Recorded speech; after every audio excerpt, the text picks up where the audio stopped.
Basically, my role involves preparing student nurses and actually any healthcare professionals going out on placement within the trust for their placement. That can range from making sure they've got all their mandatory training requirements in relation to health and safety and working within clinical practices, but also to talk to them a little bit more about what their anxieties and fears are and what the expectations of the trust is in relation to them going out there on placement. A lot of the issues can range from dealing with death, infection control, worrying about being accepted within the team. Getting something wrong can be a great issue for a student because they're going out there, especially on their first placement, not really quite knowing what to expect, and their knowledge base is often very minimal. So therefore we have to reassure them of some of the do's and the don'ts and what they can actively get involved in to gradually encourage their confidence and growth. One of the most important aspects of anybody going out and working within the clinical area is that they're actually an advocate for the trust when it comes to dealing with the patients. So we do expect them to have what we would call is a professional behaviour and attitude. And that's, to me, that's very much about the way they engage, communicate, and also what their non-verbal body language may be saying to the patient and to other members of the team.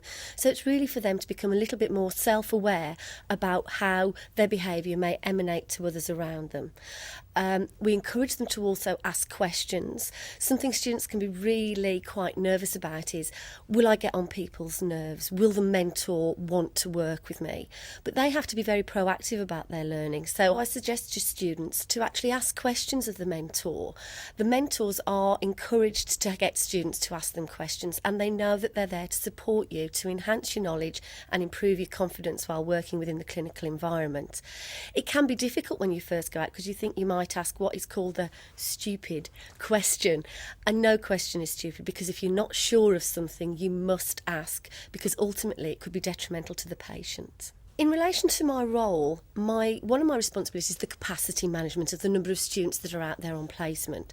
But primarily I deal with the quality of the learning experience that students are exposed to. So where I work with students is very much about, are there enough mentors there to support the students that are working within the clinical areas? Are the mentors prepared? Do they know, or should they know, what to expect of a student dependent on what year they're in and actually what placement they're actually on?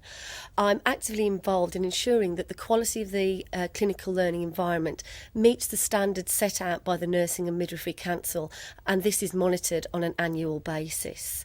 Students are also encouraged to evaluate the quality of their learning experience. So when students go out there after previous students, if there has been an issue, that will have been addressed. But also students are starting to become more in control about the quality of the learning experience that they do have and how they can improve and enhance that quality.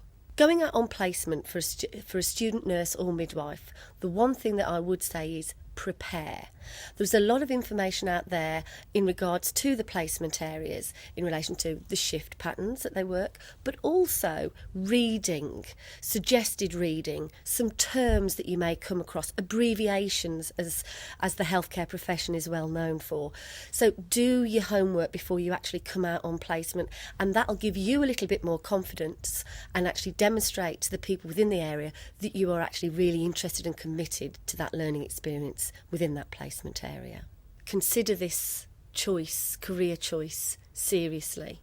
You know, it is a long-term commitment, but you reap loads of benefits. It's a very, very rewarding job. And actually you're seeing patients often at their most vulnerable.